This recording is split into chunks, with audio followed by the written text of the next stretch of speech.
Welcome to Activations with JJ Ascension message. In today's episode, we will be talking about ancestral activation, as well as continued ascension symptoms that are leading us to pause and rest as we listen to our bodies.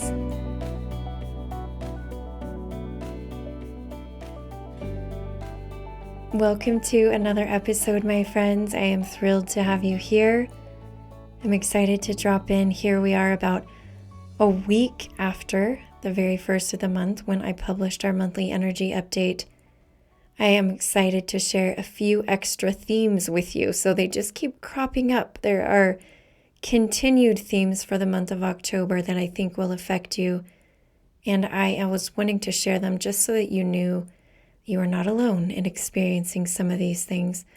The first thing that I would like to talk about has a little story attached to it. And essentially what happened is that I typically do several events for 11/11. I will offer one-on-one sessions during the 11/11 period, as well as gatherings. And it's going to be the same this year.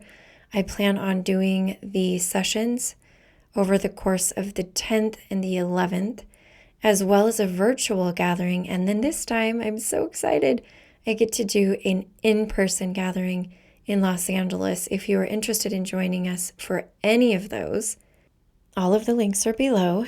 And I know that 11/11 is significant to many of you, and that participating and co-creating during that time period is extremely powerful. We experienced it last year, the different one-on-ones I did, as well as the gathering I did. Wow, it was intense, but just so expanding.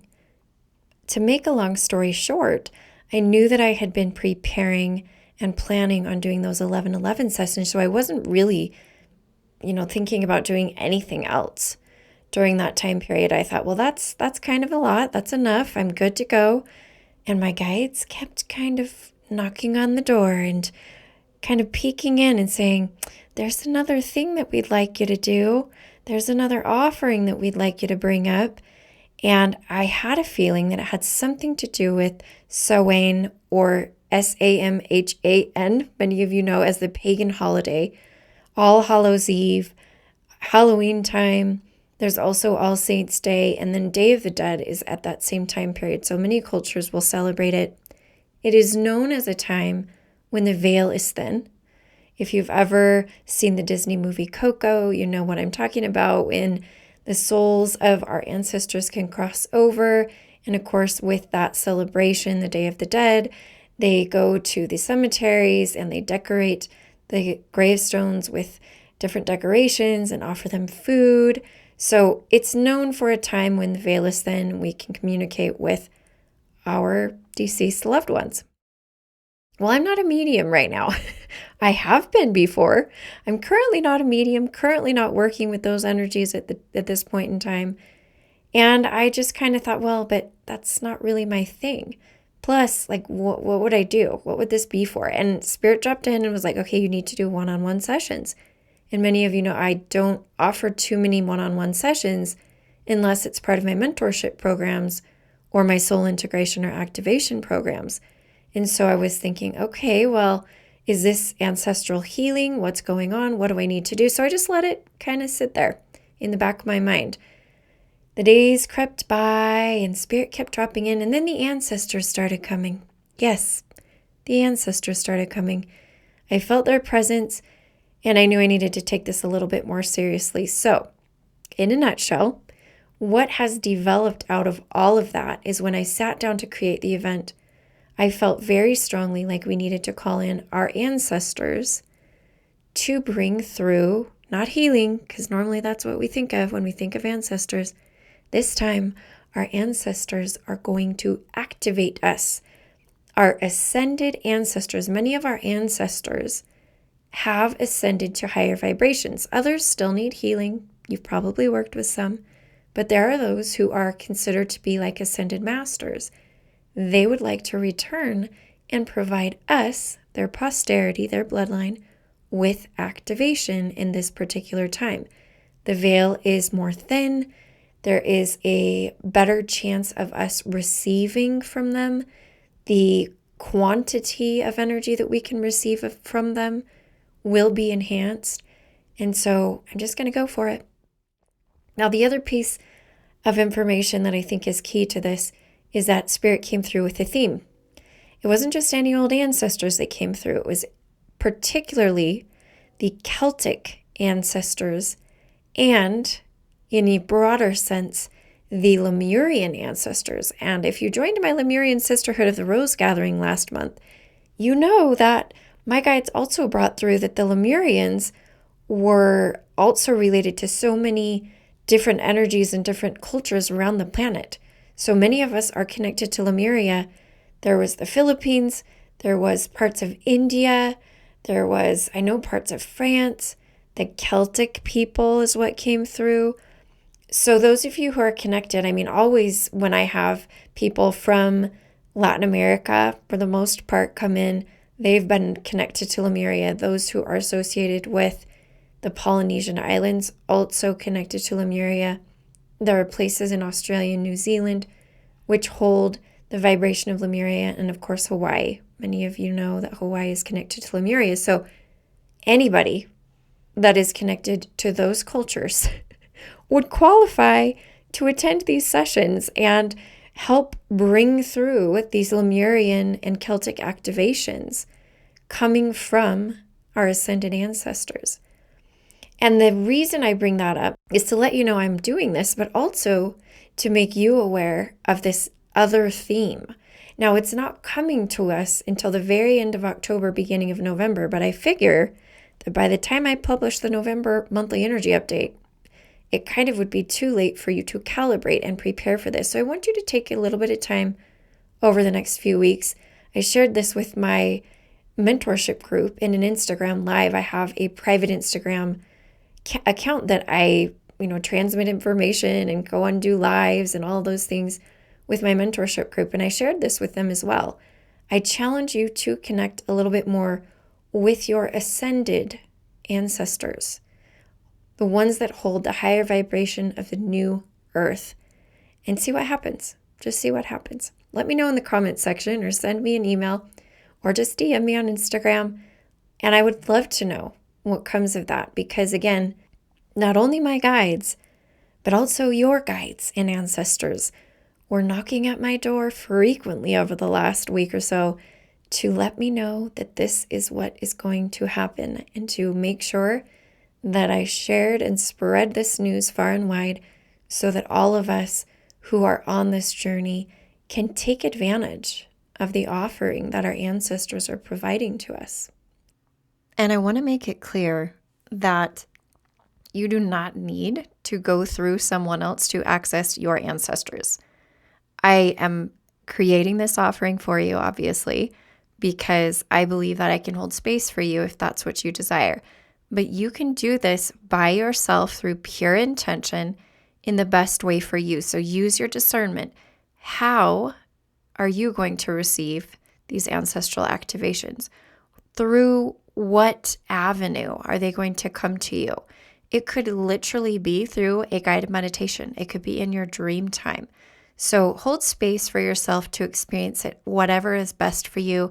Again, I am here if you want somebody to accompany you during that process, but there are a multitude of ways that you can experience that activation.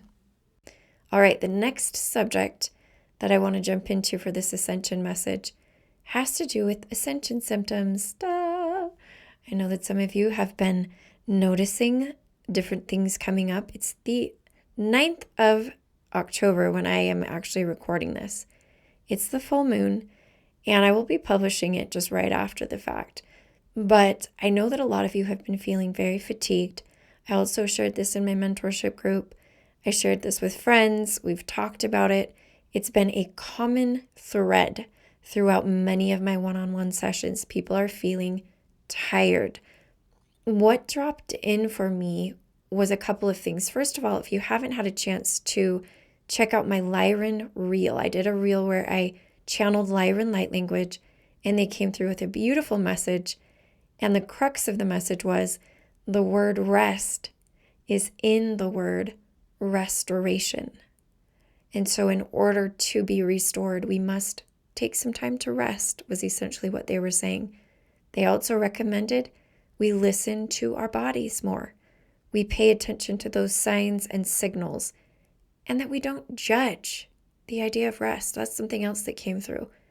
I feel like a lot of us, when we go through whatever energies are occurring, we tend to think in our minds, why am I feeling tired? And we think if it's a negative thing. Well, it's obviously sometimes a signal that something needs to be changed in our body, but sometimes the signal is, it's just time for you to rest. There's nothing to adjust. Just take the time to do it. So I want to invite you to go ahead and ponder that. Don't judge the times when you need to rest. Make space for that. And know that the end of this whole entire rest period, whether it be 1 day, 2 days, 2 weeks, whatever it is going to be a feeling of being restored.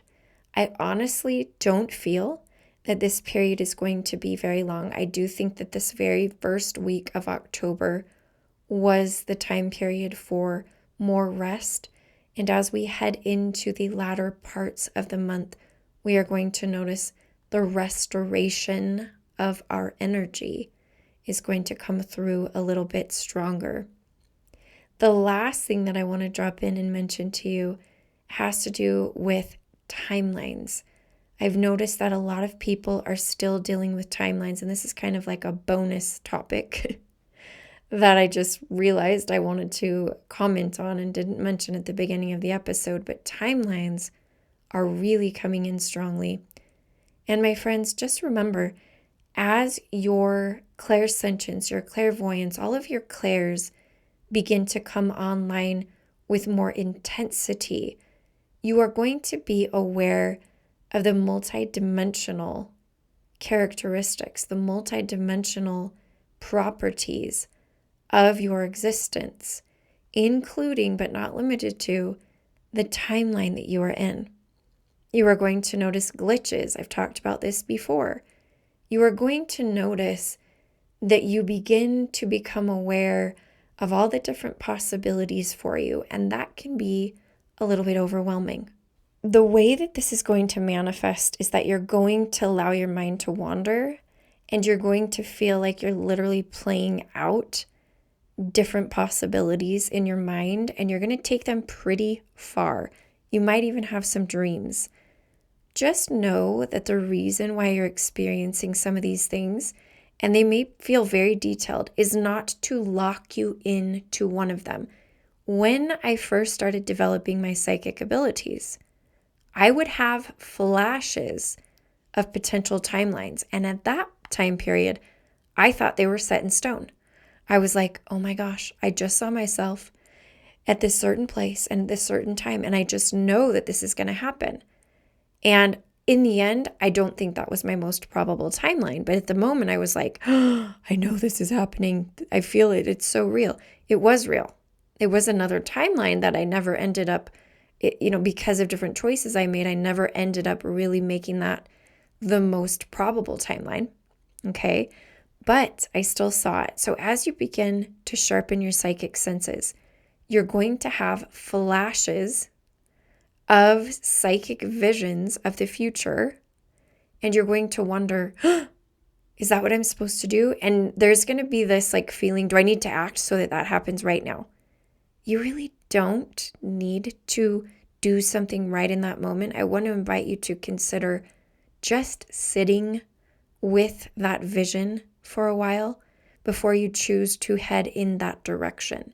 Part of what is happening is you are opening yourself to the possibilities so that you can make an informed decision about what you want to manifest. This happens to me quite a bit. I'll think in my mind about a certain circumstance, and I really, really want it so bad. And it's kind of that idea of the grass is always greener on the other side. It's kind of like, if only I had this, and if only I had that. And what's been happening lately, the Spirit has allowed me to catch a vision of what that would play out like. All of the results of that, you could call them consequences, but results. And sometimes after I see all of it, I'm kind of like, oh, I guess I really didn't want that. It gives me this really awesome way to filter out what I want to manifest so that it's completely in alignment with the core essence of who I am, completely in alignment with my next highest timeline, rather than just kind of an impulsive like, oh, that one part of that timeline looks amazing, I'm going to jump over there. And then you get there and you're like, ooh, but these 5 other things aren't that fun that come along with this. So I want you to remember that's one of the reasons why you are beginning to see and feel and maybe have psychic visions of so many different timelines. It's not because all of them are going to play out according to your awareness right now. It's because you are given choices. You are being given choices. You are being given hints and clues and breadcrumbs and puzzle pieces and information to process and step into your sovereignty, exercise your spiritual autonomy, exercise your ability to manifest so that you can bring about the timeline that, again, is most in alignment for you. All right? So that's my final message. I want you to take a moment, take a deep breath, integrate and receive all the things that were said that resonated with you. Release the things that you don't need. And before I finish up this episode, I want to draw your attention to a couple of small things. One, the Celtic Lemurian Ancestral activation sessions, which I am offering through the 31st of October to the 2nd of November. The link to sign up for those is below, as is the link to my 11/11 events.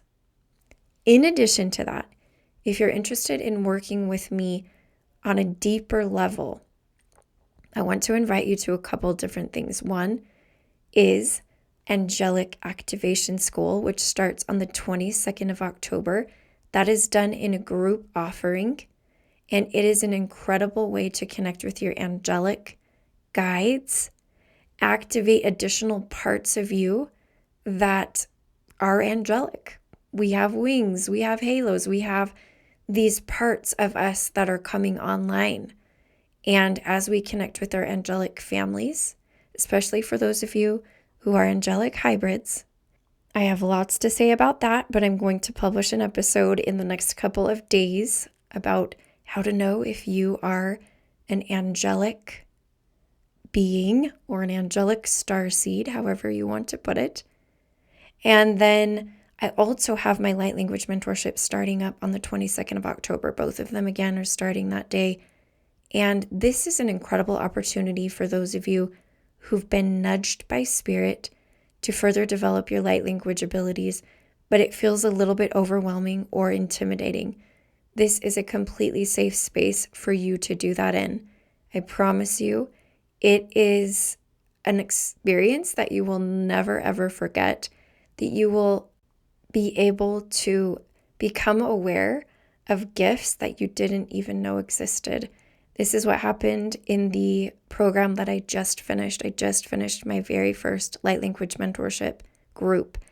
And I cannot even tell you with words how powerful it was, how much spirit emphasized the way that light language can help us in our ascension journey. So if you're feeling those little nudges, those little reminders and little hints that this may be something that you should look into, the link is also below.